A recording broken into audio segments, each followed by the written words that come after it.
кезекті қонағы республикалық студенттер арасындағы Дилмар шешендік өнер байқауының 3-ші орын иегері, Алматы қалалық Ақберен байқауының бас жүлде иегері Болатбек Бағжан. Қош келдің, Бағжан. Қош көрдік. Ал енді мен бірден сұхбатымызды сұрақтан бастайық. Жалпы осы шешендік халқымыздың қанында бар төл өнеріміз. Бірақ неге екенін білмеймін, әрбір адам шешен бола алмайды. Мен осылай ойлаймын. Бағжан, жалпы шешендік өнерге қызығушылығын қалай оянды? Негізі менде шешендік өнерге қызығушылық ерте уақыттан басталды. Мен Шығыс Қазақстан облысы Зайсан ауданында нағашыларымда өстім. Ертегі тыңдап еркіндікте өскеннен кейін тіл жағы жақсы дамыды. Кейіннен қалаға келіп, эссе, өлең оқу, тағы да басқасында байқауларда жүрдім. Бірақ менің ең жүрегіме жақын болғаны 8-9 сыныпта шешендікке қызыға бастадым. Байғалиева Бағдат дейтін үлкен апайымыз бар. Сол кісінің жетекшілігімен осы салаға келдім. Ал енді сен үшін шешен деген кім? Шешен, әр қазақта шешендер болған. Батырларының өзі тоқтаулы сөзге тоқтатада, атал сөзге тоқтатада, тоқтай да білген адамдар болған. Мысалға Қабанбайдың өзі, бір Қабанбайдың оқиғасын айтып кетейін.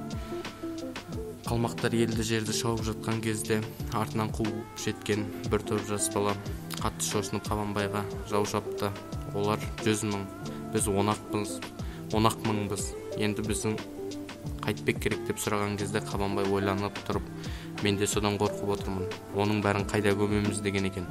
Оның өзі бір сол кездегі жауынгерлерге рух беру және тауып айтқан сөздердің бірі деп ойлаймын өз басым. Әр қазақтың баласы негізі тіл құдіретін жақсы білетін, сөз құдіретін жақсы білетін, кез келген сөздің, таудың бітуасын тауып айтатын адамдар болған дегім келеді. Шешендік өнер адамға табиғаттан беріледі ме, әлде жүре шығатын қасиет пе?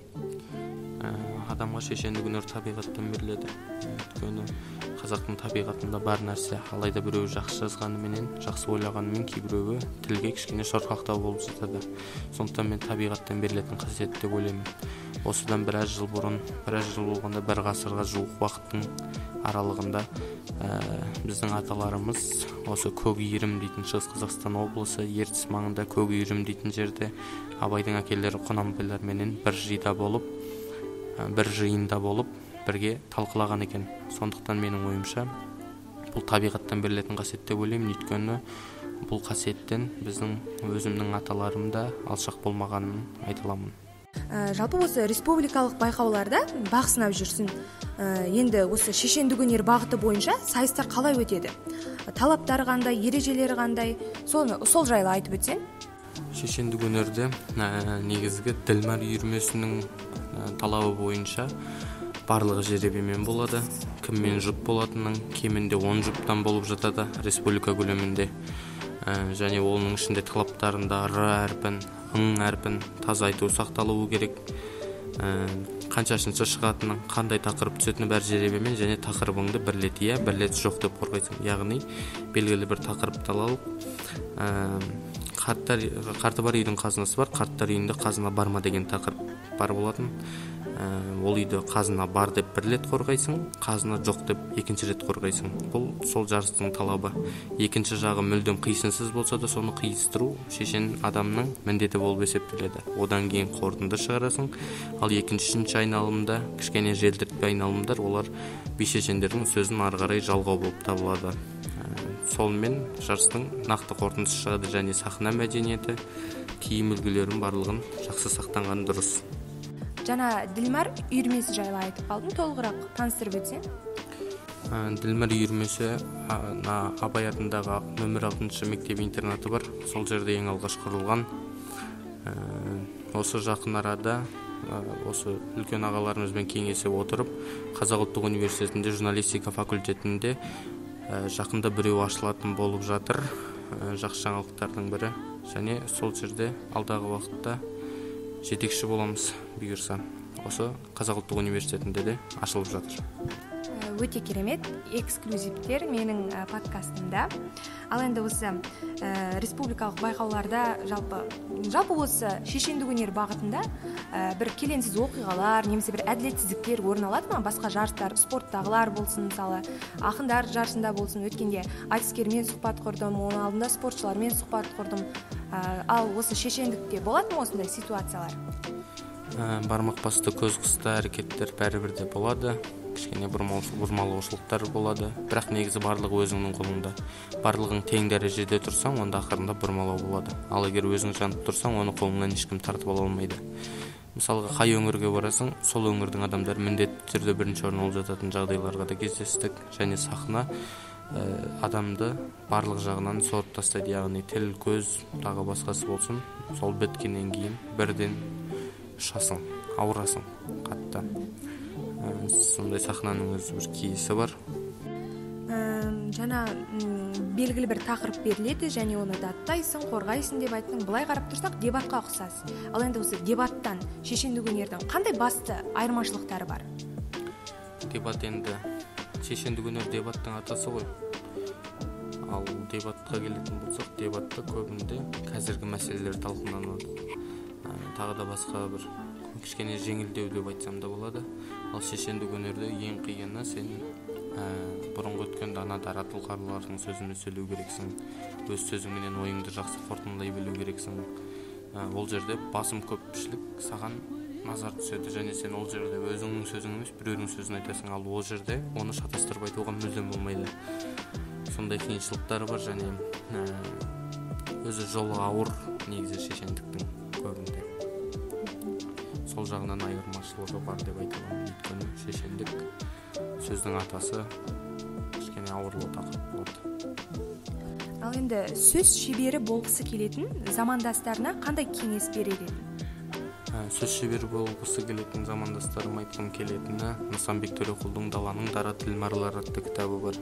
Сол жерде көп жерде кездеспейтін, желілерде қате жазылатын сөздердің жауабының бәрі сол жерде, сол кітаптан көп нәрсе алуға болады. Ішіндегі түгел сөздің түбі бір, түп атасы Майқы биден бастап содан бер жаққа қарай Абайға дейін келеді. Соның ішінде бүкілінің қанатты сөздері, отқыр ойлары, қиын даулар барлығы соның ішінде жазылған. Егер дәл осы шешендік саласына келетін болса, бірінші сол кітаптан бастау керек деп ойлаймын. Ал одан қалса, сол әрдайым үдерісте болу керек. Аз-аздан үздіксіз деп жатады ғой. Әрдайым кітап оқу керек. Әрдайым үдерісте болған дұрыс деп ойлаймын. Ал енді шешен болу үшін бұрынғы би шешендердің сөздерін, дайын жырларын қолдану керек пе? Әлде өз тапқырлығымен сөз тауып кетуге болады ма? Бұл жерде басым күш салмақтың барлығы өзіңе түседі. Өйткені сен би шешендердің сөзін міндетті түрде айту міндет емес, алайда сенің ол ұшқыр сөйлеуіңе әрекет ететін заттардың бірі деп айтсам болады. Сондықтан басым көпшілігі осы би шешендердің сөзіне түсіп жатады. Ал енді оны ары қарай алып кету, қорытындылау, яғни оны орынсыз жерде қолдана алмайсың. Оның бір өзінің орны болады, соны ұтқырлықпен қолдана білу, сондай сынды заттарда қолданылатын зат. Сондықтан негізгі басым көпшілігі өзіңе түскеніменен би шешендердің сөзі де соншалықты рөл атқарады. Ал енді сен жарыстарға дайындалған кезде қалай дайындаласың? Сол тақырып бойынша жырлар тыңдайсың ба, немесе кітаптардан іздейсің ба? Сол жайлы айтып кетсең.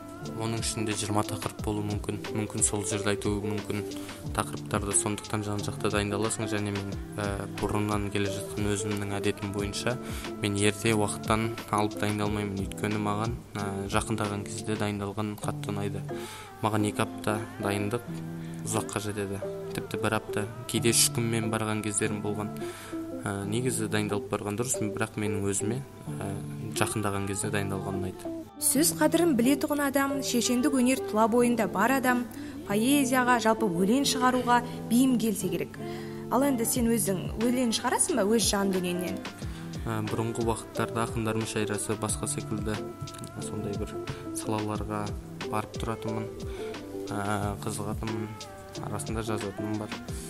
Бірақ өлең шығарғанға қараған маған жазған қаттырақ ұнайды. Және мен қазір бұл салада емес болғаннан кейін оған қатты мән беріп жүрген жоқпын. Өйткені менің салам шешендік болғаннан кейін, сөздің мәртебесін жоғарылату үшін осы салада жүргеннен кейін әзірге осы саладамын.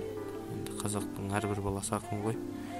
Ақындар Қазақстанда көп, сондықтан әркім өз жұмысын істесе жақсы болады деп ойлаймын. Өйткені мен ақындардың жолын жүре алмауым мүмкін, ал ақындар менің жолым жүре алмауы мүмкін деген секілді. Сондықтан қазір менде бар салмақ шешендік өнерде тұр. Бағжан, сен қазір журналистика факультетінің кино и медиа мамандығында 1-ші курс студентісің. Сенің бойында осындай шешендік өнер бар бола тұра, неліктен журналистика мамандығына немесе филологияға түспедің? Осындай қызық сұрақ. Кино и медиаға түсуімнің де өзіндік себептері бар. Өйткені қазақ кино индустриясын дамыту керекпіз. Және осы қазақ тіліндегі киносыншылар қазір енді көбінің көзі кеткеннен кейін жастар азайып бара жатыр, және жаңадан шыққан мамандық болғаннан кейін де осы салаға түстім десек те болады. Бірақ енді біз журналистика саласынан алшақ жүрген жоқпыз. Сондықтан екеуінің бір қатты бір айырмашылығы жоқ. Тек біздікі журналистикамен қатар киносыншылықты, режиссура, тағы да басқа кинодағы қателіктерді редакциялау, және осы қазақ тіліндегі кейбір сөздерді әлі күнге дейін қатайтып жатады. Кейбір әріптерге тілі келмейтін балалар болады, тілі келмейтін адамдар болады. Соның барлығын көру, өңдеу біздің міндетіміз деп ойлаймын. Сондықтан осы салаға келген себептердің бірі осы. Енді барлығы бір-бірімен туысқан, ұштасып жатқан сабақтар болғандықтан екеуінің араларын бөліп жаруға болмайды деп ойлаймын. Барлығы сол бір мамандық. Тек біздікі сәл ерекшелеу, сондықтан сонысына қызықтым. Алдағы уақыттарда бір жарыстарға дайындалып жатырсың ба? Қандай жоспарларың бар? Осы жолы студенттер арасындағы 1-ші республикалық байқауда тек қана 1,5 балға ұтылдым десем болады. 1,5 балға ұтылдым. Енді келесі жылы сол ағаттықты қайталамау керек болып тұр. Қайткен күнде де сол қателікті түзету үшін еңбектенудеміз. Бірақ ол енді келесі жылдың, осы жылдың күзінде болады. Сондықтан оған дейін шәкірт тәрбиелесек па деген ойдамын. Енді шәкірт тәрбиелейтін жасқа келмесек те, қазақтың тілінің, мәдениетінің көтерілуіне өзіміздің бір тарыдай болса үлесімізді қоссақ деймін. Бағжан, сұхбат үшін рахмет. Сүбелі сұхбат болды деп ойлаймын. Алдағы уақыттағы сайыстарға сәттілік тілеймін.